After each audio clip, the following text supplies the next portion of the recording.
Essa é uma situação que vem se repetindo aqui em Campinas. São praticamente 2 meses de fila, com um dia apenas de enfermaria infantil, que Campinas não registrou essa fila. E não registrou a fila exatamente porque aumentou o número de leitos destinados a essa internação.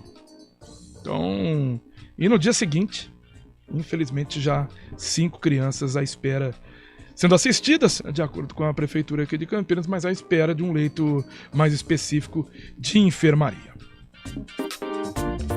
Bom, dando sequência aqui ao CBN Campinas, a gente volta a falar, né, sobre a Covid-19 e essa estagnação do crescimento da cobertura vacinal contra a Covid na população adulta, além da desaceleração da curva de cobertura da terceira dose. Motivo de preocupação da Fundação Oswaldo Cruz, a Fiocruz. Para discutir esse tema, estamos em contato neste momento com a pesquisadora, biomédica, PhD em neurociências, divulgadora científica pela Rede Análise Covid-19, Melanie Fontes Dutra. Muito bom dia, doutora Melanie Fontes Dutra. Bom dia, é um prazer estar com vocês. Doutora Melanie, a gente fala aí dessa estagnação. Campinas não é diferente. Cidade de Campinas que teve uma primeira dose espetacular, atingindo aí níveis muito bons. Segunda dose também, mas chegando à terceira e a vacinação infantil, essa é uma das grandes preocupações aqui da cidade de Campinas. O próprio secretário de saúde, desde o começo do ano, sempre falando aqui, o secretário Laírio Zambon, em toda a entrevista que ele faz, ele mostra essa decepção com a busca pela vacinação infantil na cidade de Campinas. Tanto é que Campinas permanece com o uso de máscaras nas escolas, em todas as escolas, seja municipal, estadual ou particular. Essa é uma preocupação também da senhora? Com certeza, né? A gente sabe que quando essa cobertura vacinal começa a estagnar no nível ainda abaixo ao que precisa ser alcançado, traz muitos riscos, né? Porque nesse momento com a Omicron, principalmente, essa dose de reforço passa a ser muito importante para reforçar as proteções geradas pelo esquema vacinal recebido anteriormente. Então, me preocupa muito ver essa estagnação. A gente vê não só aí, mas também em outros lugares do país, lugares também onde a própria cobertura vacinal em geral não está tão alta também como outros. Então, é um motivo de preocupação e eu espero que as pessoas tenham a conscientização da relevância dessa dose e de como é importante elas buscarem os seus reforços, né, de acordo com o público-alvo que elas pertencem. Doutora Melanie, eu já vi pessoas que não buscaram a terceira dose conversando com muitos. Eu sou aqui pró-vacina, então quantas doses tiver, se abrir uma quarta dose, já vou na primeira vez, já vou buscar essa imunização. Mas tem amigos que já perguntaram. E uma terceira dose, é uma variante Ômicron, a vacina foi feita antes, tanto da Ômicron quanto da Delta, ou mesmo a Gama. Ela continua funcionando mesmo? Continua funcionando bem, né? Claro que a Omicron, ela tem algumas adaptações, por assim dizer, que fazem com que ela escape um pouquinho de alguns anticorpos que são gerados durante a imunização. Mas esse escape, ele é parcial. E a gente observa que com a dose de reforço, essa proteção aumenta muito, né? A níveis muito próximos do encontrado anteriormente para outras variantes. Então, o reforço se faz muito necessário, ele é muito bom também contra essa variante. E a gente também observa, né, que ao contrário de pessoas, por exemplo, que não se vacinaram e se recuperaram apenas da Omicron, por exemplo, a gente tem as pessoas vacinadas que vão ter uma proteção muito mais abrangente, né, que não vão ter uma proteção só contra a Omicron nesse momento, mas contra várias outras variantes que vieram antes ou que ainda podem também estar circulando, né. Então, isso aqui é bem interessante e reforça como pessoas recuperadas também é interessante que elas se vacinem, é importante que elas se vacinem, para ter essa abrangência maior, essa diversificação maior da sua resposta, para que proteja não só contra essa variante da Omicron e todas as suas sublinhagens, né, as BAs várias que tem aí, e também contra outras variantes, né, então é muito importante que a gente busque esse reforço, porque mesmo sendo daquelas vacinas originalmente criadas ali mais para o início da pandemia, né, as primeiras vacinas ali que a gente aprovou, elas seguem sendo muito efetivas, até porque nós estamos falando de variações do mesmo vírus, né? E as regiões que foram elencadas para fazer o estudo dessas vacinas, mesmo ela tendo algumas mudanças pontuais, elas seguem ainda muito próximas. E essa proteção, então, ela segue muito presente, principalmente contra a doença e suas formas mais graves.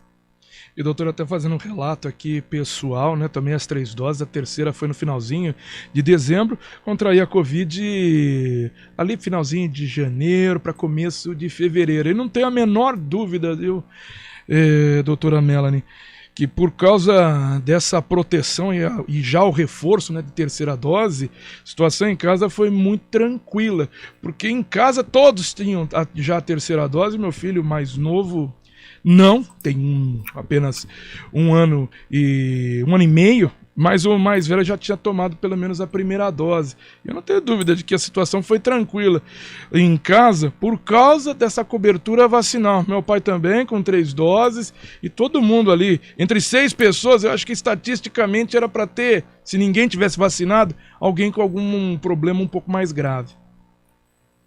Aqui também, eu me recuperei ali em janeiro também, tive Covid em janeiro e tenho muita convicção que graças às 3 doses que eu tinha recebido, inclusive a terceira não fazia, acho que já tinha uns 3 meses da terceira dose ou 2, assim, me ajudaram muito a me recuperar mais rápido, né, a não ter nenhuma alteração depois da Covid que durasse muito tempo, né, então eu tenho muita convicção que isso me ajudou muito a me recuperar e a voltar 100% ativa, né, nos meus trabalhos. E foi um alívio também, né, saber que a primeira vez que eu tinha me infectado, pelo menos sintomaticamente, né, foi depois de ter recebido não só as 2 doses, mas a terceira também. Então a gente já fica também, né, com aquela sensação de, eu tenho alguma proteção aí bem importante, né, então não é como se o meu corpo estivesse conhecendo agora o vírus, né, então isso é bem importante, né, é fazer com que o corpo tenha defesas para, caso eventualmente a gente se exponha, a gente já parta de uma proteção bem importante, né. Desde o anúncio dessa entrevista, doutora Melanie Fontes Dutra, muitos ouvintes entrando em contato com a gente, então eu vou aproveitar 2 perguntas feitas aqui. É o Carlos de Nova Odessa. Ele gostaria de saber até quanto tempo a vacina nos protege contra o coronavírus? 1 ano? Será que a gente precisa voltar? E a própria Juliana manda o seu recado agora aqui pelo WhatsApp da CBN Campinas, perguntando exatamente isso. Quanto tempo dura essa terceira dose para o público de uma idade? Porque a gente já está vendo o pessoal mais idoso tomando a 4ª dose. Será que a gente vai ter que tomar também uma 4ª dose? Então, a gente ainda não tem, né, um dado mostrando até quando dura todas essas proteções conferidas pela vacina. A gente sabe, né, que é esperado que haja uma queda ali nos anticorpos depois de alguns meses da aplicação da dose, mas as células de memória, né, que vão lembrar desse encontro e nos proteger se eventualmente encontrarmos novamente o vírus por aí, vão estar ali presentes, né, vão estar ali presentes. Então, a gente está vendo que essa proteção contra a doença, principalmente, se mantém por um longo período. Até o momento, eu, pelo menos, li artigos, né, que investigaram até mais ou menos 9 meses. E 9 meses estava lá essa proteção contra a doença. Então, ela está, mas não somente, né, no período de 9 meses, pode estar muito mais. E eu acho que é isso que está sendo investigado nesse momento, né. Isso, né, quando a gente viu para 2 doses, daqui a pouco com 3, 4 doses, como a gente já está vendo ali, esse reforço, podem colocar essa duração ainda mais adiante, né, então tudo isso está sendo investigado, mas uma coisa que a gente já pode adiantar é que a proteção contra a doença, ela se mantém por longos períodos, né, e que essa queda ali nos anticorpos, ela é esperada.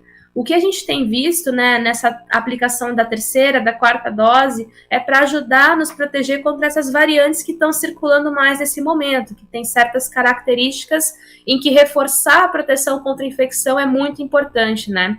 E em relação ao segundo reforço, essa 4ª dose para a população mais geral, é um pouco difícil a gente dizer, porque até o momento são poucos os lugares em que essa recomendação está sendo geral, né?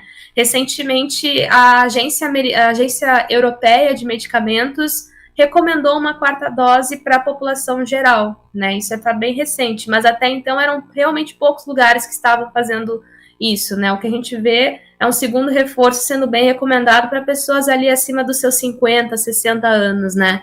Então, a gente precisa ir acompanhando, ver como é que vão ser as medidas adotadas aqui no país, mas eu tenho para mim que a gente precisa ter adesão às campanhas de vacinação, independente da vacina que está sendo falada, se nós pertencermos a esse grupo-alvo, né, esse público-alvo. Então, se a gente precisar tomar mais um reforço, seja para o melhor enfrentamento do cenário atual, vamos engajar nisso, então, para que a gente não tenha uma dificuldade num próximo momento, né, porque a gente não teve uma boa adesão à vacinação agora, né, a gente está podendo trazer uma resolução ainda maior para o agora, graças às estratégias que nós temos hoje que funcionam, então não vamos pagar para ver, né, de, não vou fazer tão bem o que eu posso fazer agora e ver o que acontece depois. Então, eu acho que é super importante, a gente não pode subestimar esse vírus, ele é um vírus que está se adaptando, que vai gerar novas variantes.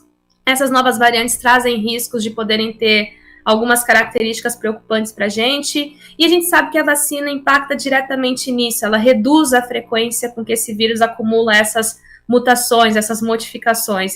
Então, bora se vacinar, bora receber o reforço, se tu pertence ao grupo-alvo, se já está previsto um segundo reforço, vacine-se contra ele, fique atento às recomendações das secretarias de saúde estadual, municipal, para que tu esteja sempre em dia com a tua vacinação para esse vírus e outros agentes infecciosos.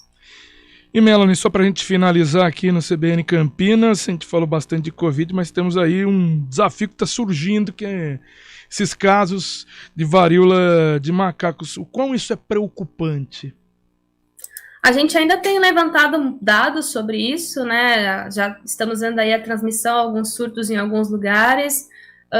É difícil dizer nesse momento o quão isso pode escalonar, no sentido de se isso pode gerar uma epidemia ou algo maior.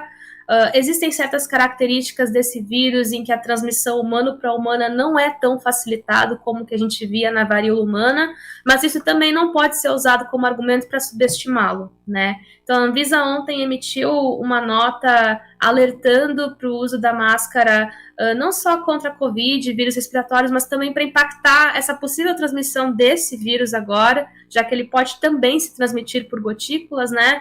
Nos aeroportos e nas aeronaves. Eu acho que é muito importante a gente sempre pensar que a máscara segue muito bem recomendada para ambientes fechados também, né? Então, isso é importante. Sempre estar atentos de se tu tiver voltado de um país onde essa transmissão já está acontecendo ou tem mais casos sendo diagnosticados e detectados, né? Tomar esse cuidado extra, ficar atento à manifestação dos sintomas cutâneos, do cansaço, da febre, e buscar o atendimento tão logo for possível para receber as recomendações adequadas e entender que essa transmissão ela pode ser diversa, né? Apesar, como eu comentei, dela não ser tão facilitada de humano para humano, é possível transmissão por gotículas, é possível transmissão pelo contato próximo e prolongado, né? Então, tomar bastante cuidado com essa higienização, com essas proteções, né? Que podem ser aplicadas para evitar essa exposição quando existe um contato próximo e prolongado, para a gente poder, né, pelo menos nesse momento, com as informações que nós temos, começar a ter uma atenção maior e um cuidado para isso, né. Mas acho que é importante a gente encarar todas as coisas com seriedade e sem pânico, né. A gente mesmo ali da Rede Análise já montou um dashboard, um painel para ir monitorando os casos no mundo, que está sendo atualizado diariamente. Então, eu acho que é sobre isso, é a gente monitorar, a gente investir nessa vigilância para tomar as atitudes o mais precoce possível, porque vai ser muito mais benéfico a gente evitar cenários piores do que a gente ter que lidar com esses cenários piores. Doutora Melanie Fontes Dutra, biomédica, muito obrigado pela entrevista aqui à CBN Campinas, gentileza de poder atender a CBN, parabéns pelo serviço de divulgação científica, acompanho a doutora Melanie pelas redes sociais, mais precisamente no Twitter, e ela faz um trabalho, é um trabalho mas durante o período mais crítico da Covid-19, trazendo dados, informações, coisas preocupantes, mas trazendo detalhes que causavam até um certo impacto de esperança em determinado momento em que ele não tinha nenhuma informação ainda sobre vacina, de quando aquilo ia começar, e foi muito legal poder acompanhar. A gente continua acompanhando aí pelas redes sociais esse trabalho espetacular que a senhora faz aí dessa divulgação científica. E fica muito legal também quando a senhora coloca alguns trechos de música, viu? Principalmente quando coloca Audioslave, I'm the Highway, aí é sensacional também, viu? Ah, que bom que a gente compartilha esse bom gosto musical aí. Vou usar isso como reforço e botar mais, então. Então tá bom, muito obrigado, Melanie, conversando aqui na CBN Campinas. Gente. Tenha um bom dia. Tchau, tchau.